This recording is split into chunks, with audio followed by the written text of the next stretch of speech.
더워.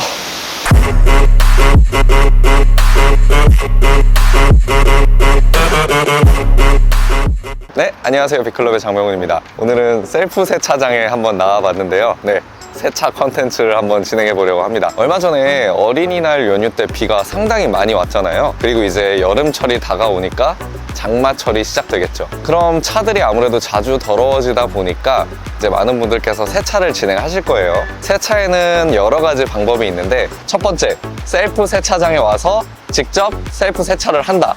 근데 이건 너무 귀찮고 번거롭죠. 두 번째, 디테일링 샵에 맡긴다. 근데 이거는 비용이 좀 들어요. 뭐 저렴하게는 몇만 원부터 비싸게는 몇십만 원까지 들어요. 그리고 세 번째, 가장 많은 분들이 사용하시는 걸 텐데, 자동 세차죠. 근데 뭐 자동 세차는 차에 데미지가 생긴다, 뭐 차에 안 좋다, 이런 말들이 많은데, 그건 둘째 치고 일단 세차가 잘 안 돼요. 그래서 저는 첫 번째, 셀프 세차장에 와서 직접 셀프 세차를 진행한다, 요거를 한번 해보려고 하는데요. 셀프 세차를 제대로 한 번만 해놔도 차에 코팅이 계속 살아있어요. 그렇기 때문에 뭐 리터치 개념으로 중간중간에 자동 세차 한 번씩만 해주시면 오랫동안 세차 컨디션의 상태를 유지할 수 있는 거고, 내 차를 계속 깨끗하게 유지할 수 있는 거죠. 자, 그러면 세차 한번 시작해 볼까요? 자, 이렇게 차를 베이 안에 넣어봤고요. 가장 먼저 해야 될 건 엔진룸부터 한번 열어야 돼요. 엔진룸을 여는 이유는 차량의 엔진과 타이어는 지금 굉장히 뜨거운 상태예요. 내가 과격한 주행을 하지 않았더라도 일단 엔진과 타이어는 원래 기본적으로 열이 굉장히 높습니다. 근데 그 상태에서 식히지 않고 세차를 진행하게 되면 뭐 본넷에 물때가 생길 수도 있고, 타이어 같은 경우는 브레이크 디스크가 변형이 생길 수 있어요. 물론 물때 같은 경우는 뭐 지우기 힘든 건 아니지만, 시키고 했으면 될 거 안 시키고 해서 물때가 생기게 되면 뭐 힘과 에너지를 또 써야 되니까 비효율적일 거고, 그 다음에 브레이크 디스크 같은 경우는 철로 되어 있기 때문에 아무래도 열이 받아져 있는 상태는 모양이 변형됐을 수가 있어요. 근데 가만히 놔두면 원상 복귀가 되지만, 갑자기 차가운 고압수를 써버리면 그 변형된 상태에서 쇠가 굳어버릴 수 있기 때문에 디스크 변형이 생길 수 있죠. 가끔씩 차에 보시면 브레이크에 끽끽 소리 나는 차들 있어요. 그런 게 보통 디스크 변형이 되는 차일 확률이 높습니다. 그렇기 때문에 이렇게 세차장에 꼭 오셔서 엔진룸을 열어두시고 차를 좀 식혀주시는 시간이 꼭 필요한데요. 그럼 이제 가만히 있냐? 아니죠. 해야 될 게 굉장히 많습니다. 따라오시죠. 세차장에 먼저 오시면 이런 식으로 준비해야 되는 세차 용품들을 먼저 세팅을 해놓는 거예요. 그렇게 되면은 본 세차를 시작하실 때 시간이 무척 절약되겠죠. 자, 이제 세차용품 세팅이 끝났으면 그 다음에 해야 될 거는 이제 자동차의 매트를 꺼내서 이 매트부터 청소를 해줘야 돼요. 근데 이제 보시면 저 같은 경우는 바이오 매트라고 해서 약간 코일 매트 같은 경우인데, 이제 순정 매트나 이런 얇은 코일 매트를 쓰시는 분들은 여기 세차장에 준비되어 있는 매트 세척기에서 세척을 하시면 되고, 또 약간 두꺼운 코일 매트 쓰시는 분들이 있잖아요. 근데 일체형도 있고 분리형도 있지만, 분리형 같은 경우는 뜯어서 쉽게 청소할 수 있지만 일체형 같은 경우는 쉽게 청소할 수가 없거든요. 사실 그 일체형 코일 매트 같은 경우는 저 매트 세척기에도 넣을 수가 없기 때문에, 방법은 일단 그런 매트 같은 경우는 여기 바닥에다 놓고 셀프 세차장에서 그냥 고압수로 축축축 대각선 방향으로 물을 뿌려주시면 부정물들이 막 나올 거예요. 부정물들이 나오는 거 확인해 주시고 닦고 건조를 해주시면 되고, 그 다음에 저 같은 경우는 이렇게 얇은 매트이기 때문에 매트 세척기에 가서 매트 세척을 해보도록 하겠습니다. 자, 세차장에 오시면 이런 식으로 매트 세척기들이 다 있거든요. 그러면은 이제 우리가 밟는 부분을 밑바닥으로 해서 넣어주시면 돼요. 이제 매트 세척기에 매트를 넣으실 때 이제 내 매트가 잘 들어가고 있는지를 잘 확인을 해주셔야 돼요. 이게 가끔씩 씹히거나 잘 안 되는 경우들이 있기 때문에 이게 알아서 잘 들어간다고 생각하지 마시고, 들어가는 걸 끝까지 잘 확인하시고 어느 정도 들어가기 전까지는 잡고 있는 게 좋습니다. 자, 이제 매트 세척이 다 끝났으면 이런 식으로 그냥 여기 보시면 세차장들마다 이런 건조대나 아니면 집게로 생긴 건조대들이 있을 거거든요. 이렇게 건조를 해주시면 되고, 어차피 세차가 뭐 1, 20분 만에 금방 끝나는 게 아니기 때문에 내가 세차할 동안 매트는 충분히 마르게 됩니다. 자, 이제 실내 세차를 해볼 건데요. 야, 세차하러 와놓고는 지금 왜 이렇게 쓸데없는 짓만 많이 하고 있어, 이렇게 생각하실 텐데, 물론 세차를 할 때 외부 세차 삐까뻔쩍하게 하는 거 좋아요. 그렇지만 외부 세차를 막 엄청 힘과 에너지와 시간을 들여서 막 하면은 지쳐가지고 실내는 막 안 하거나 대충 하게 되는 경우가 생겨요. 근데 잘 생각해보세요. 여러분, 차에서 우리가 가장 생활을 많이 하는 곳이 외부가 아니에요. 실내이기 때문에 실내를 더 열심히 닦아야 되고 실내를 더 깔끔하게 해야 됩니다. 그리고 가장 중요한 건 아직 엔진과 타이어가 열이 식지 않았어요. 그러면 실내 세차부터 해볼 건데 어렵지 않아요. 에어건을 먼저 준비해 주세요. 에어건 준비하신 다음에 이 위에 있는 시트 사이에 껴져 있는 먼지부터 밑으로 먼저 내릴 거예요. 자, 지금 이게 영상에 보이실지 모르겠는데 이렇게 먼지들이 막 다 날아다니거든요. 먼지를 어느 정도 에어건으로 줄었기 때문에 먼지들이 밑으로 떨어졌어요. 그러면은 이제 청소기로 밑바닥에 있는 먼지들을 제거해 주시면 됩니다.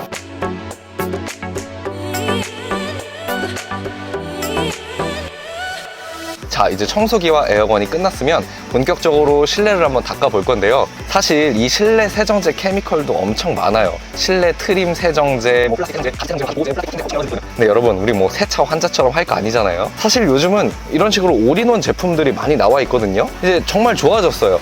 세정과 코팅을 동시에 해주는 거예요. 또 귀찮지 않게 바로바로 한 번에 하실 수 있으니까 이제 너무나 좋죠. 뭐 이런 거 어렵지 않아요. 그냥 걸레에다가 쓱쓱 몇 번 이런 식으로 묻혀가지고 이제 닦아주시는 겁니다. 근데 이제 포인트는 이런 식으로 위에부터 뭐 핸들이나 어떤 이런 트림부터 먼저 닦아주시고 그 다음에 시트 닦고 그 다음에 여기 뭐 도어나 밑에 여기 발 닿는 부분들, 더러워진 부분들을 닦아주시는 게 좋아요. 밑에는 발이 닿는 곳이고 여기보단 더 더럽잖아요. 근데 여기를 먼저 닦고 여기를 닦으면 뭐 약간 그런 느낌인 거죠. 샤워를 깨끗하게 하고 나왔는데 집에 있는 방바닥 닦는 걸레로 내 몸을 물기를 제거한다. 그러면 약간 또 불쾌할 거 아니에요. 제가 이제 계속 세차를 하면서 이 부분을 몇 번 강조 드릴 건데 세차에 이제 가장 기본이 되는 부분이거든요. 걸레를 나눠서 쓰거나 깨끗한 부분부터 더러운 부분으로 이어서 가는 게 나름대로 이제 세차의 효율성이라고 볼 수 있죠.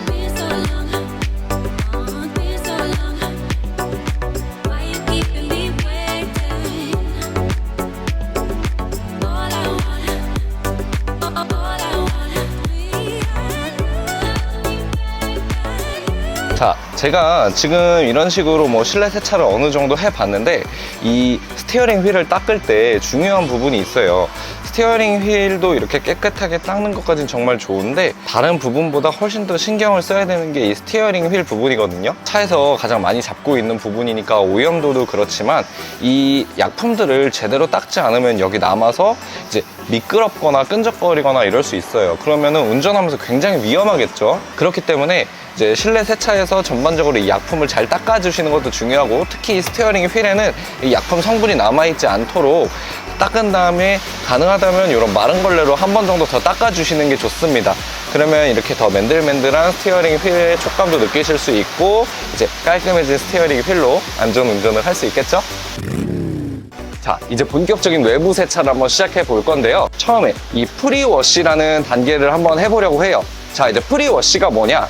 차량이 더럽잖아요. 그리고 먼지가 많이 묻어있고 오염물들이 많이 묻어있단 말이에요. 물론 고압수로 쏴도 어느 정도 내려가겠지만 이 프리워시라는 성분을 가진 케미컬은 얘네들을 잡고 내려가주는 성분이거든요. 먼저 프리워시제를 이렇게 차에 도포해 주시는 게 좋은데 차를 세차한 지 얼마 안 됐다거나 너무 귀찮다, 뭐 굳이 그것까지 하냐 하시는 분들은 스킵하셔도 되지만 또 하실 분들을 위해서 한번 보여드릴게요.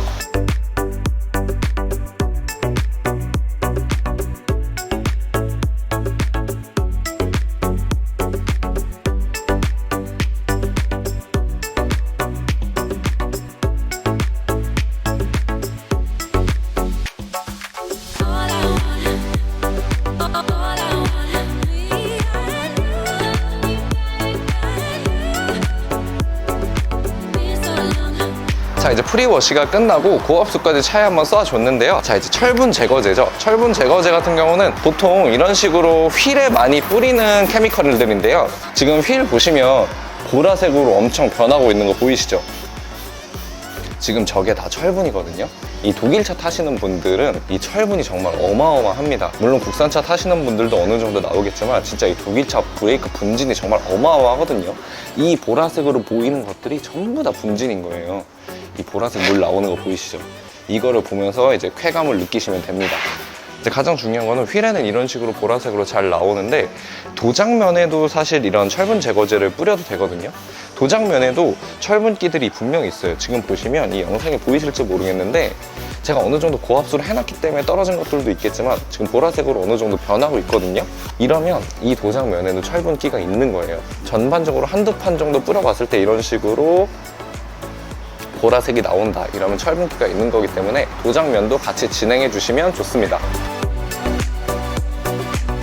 지금 이제 철분 제거제를 이렇게 전반적으로 뿌려놨다면 이제 폼을 뿌려 볼 거예요. 물론 여기서 한번 물을 고압수를 쏘시고 그 다음에 폼을 뿌리셔도 되는데 또 우리는 효율성을 따져야 되잖아요. 빨리빨리 끝내야 되기 때문에 여기서 바로 폼을 한번 뿌려 보겠습니다. 이제 폼 같은 경우도 뭐 100% 거품이나 비누라기보단 물과 어느 정도 희석한 비율이기 때문에 사실 물이 끌고 내려가 줄 거예요. 자, 이제 이런 식으로 폼까지 다 도포했어요. 그러면 이제 점점 더 오염물을 많이 끌고 내려오겠죠, 이 폼들이.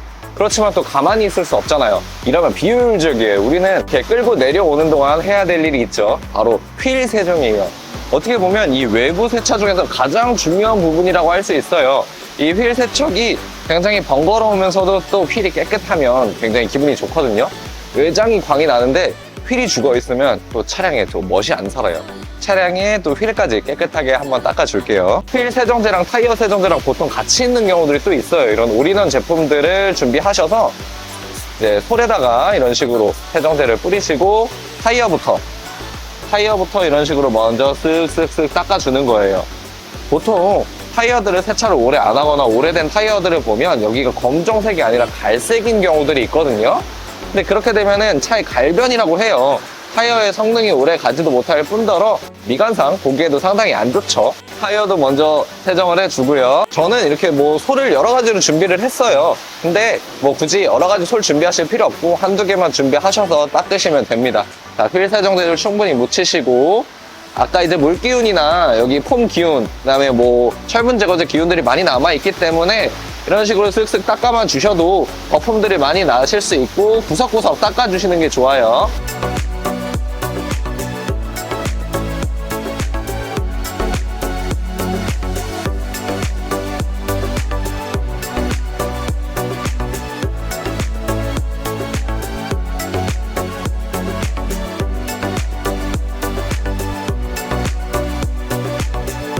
수능폼을 도포했다가 고압수로 이제 거품을 다 씻겨냈어요. 이렇게 이제 물이 있는 상태에서 또 해야 될 게 있어요. 바로 유막 제거인데요.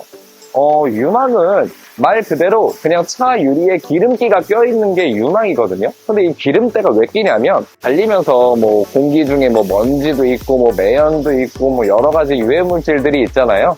그래서 그런 것들이 차 유리에 달라붙는 거예요. 근데 달라붙게 되면은 이제 유리가 더러워지는 것도 더러워지는 거고 발수력이나 그 다음에 시야가 굉장히 흐려질 수 있거든요. 그렇기 때문에 이제 주기적으로 이제 유막 제거도 해주시는 게 중요합니다. 근데 뭐 별로 어렵지 않거든요. 사실 유막 제거도 제품 같은 경우도 여러 가지가 있는데 일체형으로 돼 있는 게 있고 저처럼 이런 식으로 따로 나와 있는 것들이 있어요. 근데 저는 일체형보단 이렇게 따로 나와 있는 것들이 이런 구석구석을 더 하기가 좋더라고요. 그래서 전 이걸로 쓰는데 그거는 개인의 입맛에 따라서 쓰시면 될 것 같습니다. 자, 이제 유막 제거 한번 보여드릴게요. 유막 제거제는 이런 식으로 유리에 좀 짜주시고 이제 이런 식으로 유리에 뭐 그림 그리듯이 원을 그리면서 닦아주시기만 하면 이게 유막 제거가 되는 거거든요. 근데 지금 여기 보시면 이 밑에 쪽은 뭔가 되게 예쁘게 지금 그려지고 있는데 이 위에 쪽은 뭔가 지저분하게 그려지고 있잖아요. 이런 것들이 이쪽에 훨씬 유막이 많이 껴있는 거예요. 그래서 이쪽도 이 밑에처럼 이렇게 예쁘게 그려질 수 있도록 이렇게 몇 번 문질러 주다 보면 이제 금방 이런 식으로 다시 예쁜 그림이 되거든요. 이런 식으로 전체적으로 계속 그림 그리듯이 도포해 주시면 돼요. 많이 하실 필요 없고 유리를 그냥 반 나눠서 생각하시면 된다고 하는데 그냥 유리 이 반당 한 2, 3분 정도씩 이렇게 문질러 주시기만 하면 됩니다. 뭐 너무 엄청 빡빡 문지르실 필요 없어요. 그냥 힘 안 들이고 쓱쓱 막 이렇게만 해주셔도 충분히 제거가 되기 때문에 뭐 쉽게 하실 수 있어요. 자, 지금 이렇게 앞유리 유막 제거를 해봤는데요. 이제 앞유리 말고도 옆유리나 뒷유리 같은 경우도 물론 유막 제거를 하셔도 되는데, 저는 해보다 보니까 뭐 별로 그렇게 옆유리나 뒷유리 같은 경우에는 유막이 많이 껴져 있지 않더라고요. 앞유리만큼 이런 효과를 잘 못 봤기 때문에 저는 보통 앞유리만 진행을 하는 편이에요. 근데 가끔씩 시간이 좀 여유로울 때는 옆이나 뒤도 해봤을 때 유막이 잘 먹히면 하는데, 대체적으로 그냥 앞유리만 하셔도 무방하다고 생각됩니다. 그 다음에 이제 이 경화 시간을 좀 낮춰야 되거든요. 어쨌거나 이것도 좀 기다려야 되는데, 그동안 또 우리가 쉴 수 없잖아요. 이제 카 샴푸를 해야 돼요. 자, 이제 그렇게 생각하실 수 있어요. 야, 방금까지 거품 2번이나 했는데 카 샴푸를 또 하냐? 이렇게 생각하실 수도 있지만, 여러분, 이제 진짜 마지막이에요, 마지막. 생각해보세요. 우리가 머리를 감을 때도 맨 처음에 물을 묻히고, 그 다음에 샴푸를 하고, 그 다음에 뭐 트리트먼트나 뭐 헤어팩 같은 걸 하잖아요. 물론 안 하시는 분들도 있겠지만, 이제 그렇게 해야 머리에 좋잖아요. 차도 똑같아요. 이제 물론 이름은 카 샴푸지만 이게 뭐 린스나 트리트먼트라고 생각해 주시면 되거든요. 사실 지금 차들 자세히 보시면 아직 구석구석 좀 안 닦이거나 먼지가 아직 앉아있는 부분들, 그 다음에 좀 오염돼 있는 부분들이 아직까지는 있어요. 그리고 전반적으로 지금 우리가 한 번도 이렇게 닦지 않았잖아요. 그냥 거품으로 흘러내리기만 했지. 근데 이제 닦을 차례거든요. 이제 카 샴푸를 통해서 전반적으로 미트질을 하는 게 이제 또 가장 중요한 포인트라고 할 수 있고, 이걸 해야 차량이 진짜 깨끗해질 수 있어요. 자, 근데 이제 카 샴푸 같은 경우도 이제 포인트가 있는데요. 이제 이건 제조사마다 다를 거예요. 그래서 카 샴푸 본인이 구입하신 거에 따라서 여기 뒷면에 보면은 희석 비율이 있기 때문에 그 희석 비율에 맞춰서 버킷에다 따라주시면 되는데, 카 샴푸를 방금 넣었잖아요. 그 다음에 이제 세차를 하러 오실 때 이런 버킷들 이제 준비하시는 게 좋아요. 그래야 카 샴푸 할 때 편하게 하실 수 있기 때문에 버킷들을 준비해 주시는 게 좋은데, 자, 이런 식으로 이제 물을 받습니다. 물을 3분의 1 정도 받았다 치면 멈춰 주시고, 끝난 게 아니에요. 어디로 가냐? 이제 고압수로 가야 돼요. 지금 이제 고압수로 이제 거품을 만들어 주는 거거든요. 근데 포인트가 있는 게, 이걸 이렇게 위에서 쏘시면 안 돼요. 위에서 쏘시면 이렇게 지금 거품이 휘날리기 때문에 절대 이렇게 하시면 안 되고, 깊숙이 박아주셔야 됩니다. 박아주시고 쏘면 거품이 생기고 있는 모습을 보실 수 있습니다. 자, 이렇게 카 샴푸가 다 준비가 되었으면 세차 미트를 사용해서 차를 닦아 볼 건데, 일단 저 같은 경우는 세차 미트를 3가지를 사용을 해요. 이 세차 미트 같은 경우는 전반적인 차체 위쪽 라인들을 담당하는 세차 미트, 그 다음에 이 세차 미트는 차량의 하부, 좀 더 오염되어 있는 하부들을 닦는 미트, 그 다음에 이 미트는 휠을 닦는 미트예요. 자, 뭘 또 3개나 사용하냐 지금 이렇게 생각하고 계실 텐데, 마찬가지예요. 집안에 다들 보시면 뭐 규조토 내지 발걸레 이런 것들이 있을 거예요. 화장실 앞에. 그거는 발만 닦는 거잖아요. 거기다가 손을 닦거나 얼굴을 문대지 않잖아요. 차도 마찬가지거든요. 이 차량이 밑쪽이 이 위쪽보다 훨씬 더 더러울 거 아니에요. 오염물이 많이 묻어있기 때문에. 근데 이 하나의 걸레로 하게 되면 물론 상관은 없어요. 뭐 귀찮으시면 하나로 하셔도 상관은 없지만, 그래도 나눠서 해주시는 게 좋은 게, 우리 눈엔 잘 안 보이지만 먼지나 어떤 오염물들이 걸레에 붙으면서 이 도장을 긁고 가는 거거든요. 그래서 자동 세차들이 기스가 많이 생긴다, 그런 것도 다 이런 문제도 이제 섞여 있을 거예요. 그러니까 걸레를 나눠서 써주시는 게 좋고, 야, 또 휠은 뭐야? 아까 휠 열심히 닦았잖아 했는데, 휠도 자세히 보시면 지금 열심히 닦았지만 확실하게 안 닦인 부분을 이걸로 확실하게 마무리해 줄 수 있는 거라고 생각해 주시면 되고, 소위 말해서 좀 간지가 나려면요, 휠까지 빠딱빠딱 버려야 돼요. 가능하시면 3가지 아니면 최소한 2가지 정도의 미트를 준비해서 이렇게 카 샴푸질을 해주시는 게 좋습니다. 자, 이제 본격적으로 카 샴푸를 한번 해볼 건데요. 자, 그냥 이런 식으로 이렇게 막 때밀듯이 닦을 필요 없어요. 그냥 슬슬 이렇게 슬슬 해도 지금 거품이 나오잖아요. 이런 식으로 힘 안 들이고 닦아주는 겁니다. 애기 샤워시킨다라는 느낌에 살살 이런 식으로 닦아주면서 거품을 내주면 이제 오염물들이 완전히 씻겨 내려갈 거예요. 이제 이게 마지막 거품질이라고 할 수 있기 때문에 조금 더 아까보다 신경 써서 해주시면 좋습니다. 그 다음에 지금 보시면 여기 밑에도 우리가 열심히 닦았음에도 불구하고 여기 밑에 보면 오염물들이 아직 남아있어요. 근데 아까보단 깨끗해진 상태지만 이런 오염물들이 묻은 걸레로 여기를 닦고 여기를 닦으면서 더러워지잖아요. 그러니까 이 하부 전용 미트로, 하부 전용 미트라는 건 따로 팔지 않아요. 그냥 제가 세차 미트를 2개를 사서 하나는 하부용, 하나는 상부용 이렇게 쓰고 있는 겁니다. 이런 식으로 닦아주면 돼요. 그래서 저는 보통 한 3분의 1? 요 판을 3개로 나눴을 때 한 3분의 1 정도 지점까지만 요 하부로 쓰거든요. 그래서 하부는 이런 식으로 닦아주고, 지금 보이시죠? 봐봐요. 지금 이 위랑 밑에랑 색깔 다르잖아요. 그러니까 우리가 차 깨끗해진 것 같은데 해도 확실하게 이 카샴푸로 마무리를 해줘야 돼요. 확실히 색깔 달라졌죠, 지금.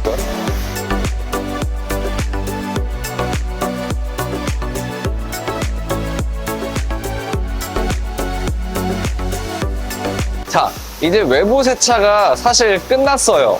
그래서 이제 원래대로라면 이 물기를 드라잉을 하고, 그 다음에 보통 요즘 퀵 디테일러라고 하잖아요. 이제 그냥 칙칙 뿌려서 닦기만 하는 코팅제를 다들 많이 사용하실 거예요. 저조차도 퀵 디테일러를 많이 써왔었는데, 사실 이 퀵 디테일러가 편해요.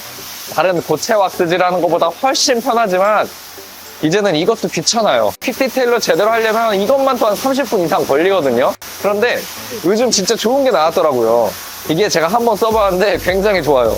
뭐 습식 코팅제, 뭐 습식 퀵 디테일러 이렇게 생각해 주시면 돼요. 우리가 보통 쓰는 디테일러는 차를 건조시킨 상태에서 칙칙 뿌리고 요거를 이제 버핑 타올로 버핑을 해서 코팅을 내고 광을 내는 거잖아요. 이 습식 코팅제 같은 경우는 이렇게 이제 물기를 다 하고 드라잉 하기 직전에 있는 상태에서 퀵 디테일러를 뿌려주는 거거든요. 그럼 뿌려준 다음에 물로 한 번 더 고압수로 헹궈주고 어차피 드라잉 해야 되잖아요. 그럼 드라잉을 해주면 끝나는 거예요.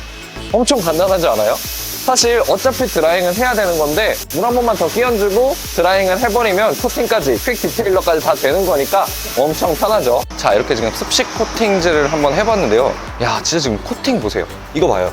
지금 아예 물이 완전히 다 발수 코팅이 잘 돼 있어요. 우리가 특별히 힘을 들이지도 않았는데 그냥 똑같이 물만 한 번 더 끼얹었을 뿐인데 코팅이 완벽하게 됐어요. 유리도 그렇고 도장도 그렇고 지금 코팅이 그래도 엄청 100% 막 엄청 전문가처럼 잘 됐다 이건 아니지만 그래도 5분 만에 한 거 치고는 굉장히 훌륭한 거 아닌가요? 지금 이렇게 물 떨어지는 거 보이시죠? 지금 굉장히 만족스러운데 이렇게 되면은 이제 드라잉도 굉장히 쉬워요. 한번 보여드릴게요. 이제 코팅이 어느 정도 되어 있기 때문에 에어건으로 불면 물이 다 날아가요. 에어건에 또 중요한 역할이 있어요. 지금 이쪽에 앞쪽에서 한번 보시면 제 차 같은 경우는 이렇게 그릴이 좀 약간 뭐 정신없게 돼 있잖아요. 그래서 닦기 좀 힘들게 돼 있는데 이런 부분을 걸레로 닦으려면 걸려서 걸레 뜯어지고 막 이렇거든요. 그러면 여기 실 걸리고 또 세차 열심히 했는데 보기 안 좋은데 에어건으로 이런 식으로 불어주면 물기가 어느 정도 다 날아갑니다.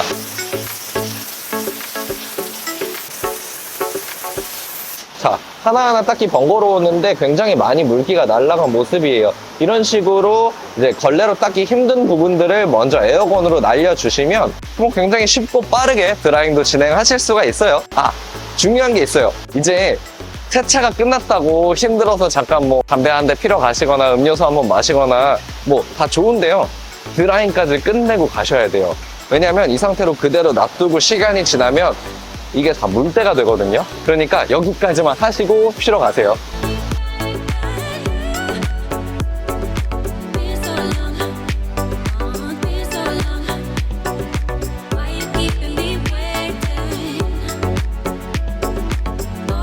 자, 이제 드라잉까지 끝냈고 본격적인 세차는 이제 끝이라고 보면 되는데요. 여러분, 여기까지 오셨으면 딱 2개만 더 해볼까요? 이제 차는 깨끗해졌고 휠도 깨끗해졌는데 전시차들 보시면 위도 아래도 전부 다 반짝반짝 거리잖아요. 근데 이 차에 광나는 것 중에 또 중요한 부분이 타이어거든요. 물론 우리가 이제 타이어를 갈변 제거도 하고 깨끗하게 닦아놨으니까 깨끗하지만 전시차들 한번 보세요. 타이어도 엄청나게 짙은 검은빛이 딱 나면서 와, 새 차구나 이런 느낌이 딱 나잖아요. 이 타이어 광택까지 해주면 내 차도 전시차 못지않게 새 차처럼 보일 수 있어요.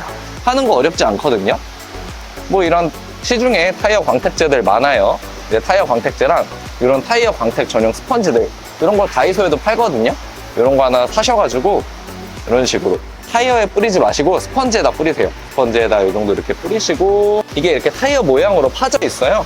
그래서 쓱쓱 휠에 최대한 안 묻게 타이어에만 묻을 수 있게 이렇게 묻혀주시는 거예요. 근데 여기서 중요한 포인트가 있어요. 이 옆면만 해주셔야지 타이어의 이 부분 있죠? 이 메인이 되는 부분에다가는 발라주지 마세요. 그 부분은 어차피 발라봤자 바로 달리면 더러워지니까 의미도 없을 뿐더러 이게 그래도 조금 미끌미끌한 광택제다 보니까 그러면 타이어가 미끄러질 수 있기 때문에 그거는 별로 추천드리지 않고 이렇게 옆면만 이런 식으로 여기 아직 이렇게 물기들이 많이 있거든요. 물기들이 좀 없어질 때까지 이런 식으로 계속 스펀지로 문대주시면 되고요. 이게 타이어를 에어건으로 좀 더 물기를 완벽하게 제거된 상태에서 해주시면 조금 더 쉽고 빠르게 할 수는 있어요. 이 타이어 광택에서 또 중요한 게 이걸 보통 맨 마지막에들 많이 하세요. 그 마지막보다는 한두 스텝 정도 남았을 때 이 타이어 광택을 해주세요. 왜냐면 어쨌거나 지금 보시는 것처럼 이건 액체잖아요. 그리고 보시면 여기 타이어에 이렇게 광택제가 묻어 있지만 아직 정확히 스며들지 않았어요. 그렇기 때문에 이 달리면 바로 이 물들이 날아가거든요. 날아가면서 도장에 다 묻게 돼 있어요. 내가 지금 이 한두 시간 동안 한 세차가 헛수고가 돼버리는 거예요. 바로 여기에 다 광택제들이 묻어서 그건 또 잘 지워지지도 않거든요.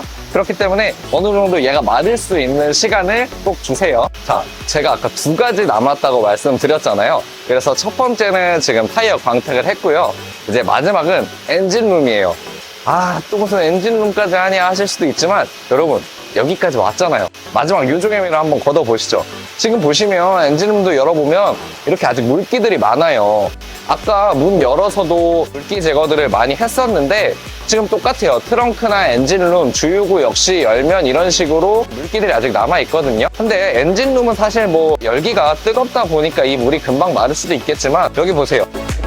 물때들이 생기는 거예요. 이렇게 되면은 또 보기 안 좋잖아요. 그래도 여기까지 했다는 건 나름대로 내 차에 대한 애정이 크다는 건데 엔진룸, 이 차에 있으면 심장부잖아요. 여기까지 한번 해보시죠. 자, 이제 어느 정도 물기 제거가 끝났다. 이러면은 이런 엔진 부분이나 이런 부분들을 닦아줘야 되는데 사실 또 뭐 엔진룸 전용 세정제 이런 것들도 나와 있거든요.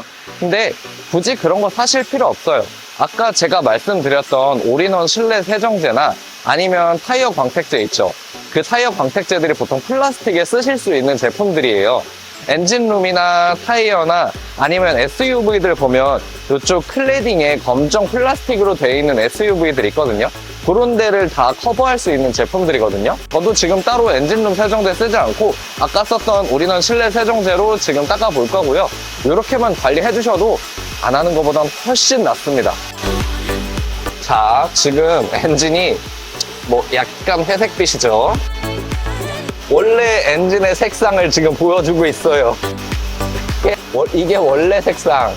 여기가 더러웠던 저의 엔진 상태입니다. 이렇게만 닦아놔도 차가 완전 달라 보이지 않아요? 서로 전시차나 언제나 새 차 같잖아요, 내 차가. 그러면 기분이 좋잖아요. 이제 이런 식으로 그냥 쓱쓱 닦아주시면 돼요.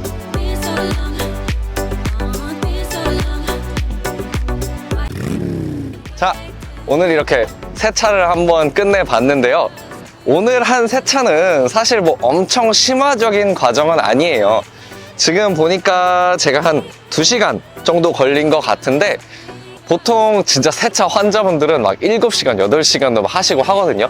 근데 우리는 그렇게까지 할 수는 없고 일단 세차라는 것도 사실 심화 과정으로 들어가면 정말 써야 되는 케미컬도 많고 우리가 신경 쓰지 못했던 부분들도 정말 많은데 오늘 제가 보여드린 이 정도만 하더라도 일단 차가 굉장히 깨끗해졌죠. 이 정도까지만 해도 차를 계속 깔끔히 유지할 수 있어요. 그리고 제가 처음에 말씀드렸던 것처럼 이렇게 관리를 해주시고 그 다음에 한 2주, 3주 정도 후에 노터치 자동 세차라고 요즘 또 많이 유행하고 있는 게 있어요. 그런 거 한번 돌려주시고 그 다음에 또 한 1, 2주 있다가 또 이런 식으로 셀프 세차 한번 해주시고 그러니까 주기가 한 달에 한 번이면 베스트고 뭐 최소한 2달에 한 번 정도만 딱 이렇게 2시간 투자해서 관리해 주시면 언제나 1년 내내 내 차를 새 차 같은 컨디션으로 유지하실 수가 있어요. 그리고 일단 저는 개인적인 의견이긴 한데 세차를 하면서 스트레스가 좀 풀리더라고요. 이게 무슨 개소리냐 이렇게 생각하실 수도 있겠지만 일단 세차를 하면 이 닦느라 다른 생각이 잡생각이 안 들어요. 계속 이거에만 집중하고 이걸 깨끗하게 해야겠다 이 생각밖에 안 들기 때문에 저는 나름대로 스트레스 해소가 되는 것 같고 또 혼자 하는 것도 재밌겠지만 또 여럿이서 함께하면 시간도 줄어들고 또 어떻게 보면 좋은 추억이 될 수도 있거든요. 뭐 애인분들이나 가족분들이랑 이제 같이 타고 다니는 차인 만큼 같이 세차를 해보면 더 동승자분들도 차에 대한 애정도 올라갈 것 같습니다. 오늘 컨텐츠 이렇게 마무리 해보고요. 또 다음에 기회가 되면 노터치 자동 세차, 그 다음에 일반 자동 세차 뭐가 더 좋은지 비교도 한번 해드리겠습니다. 오늘 영상 시청해주셔서 감사합니다. 자, 이번 주말 가족분들하고 세차 한번 즐겨보세요. 감사합니다.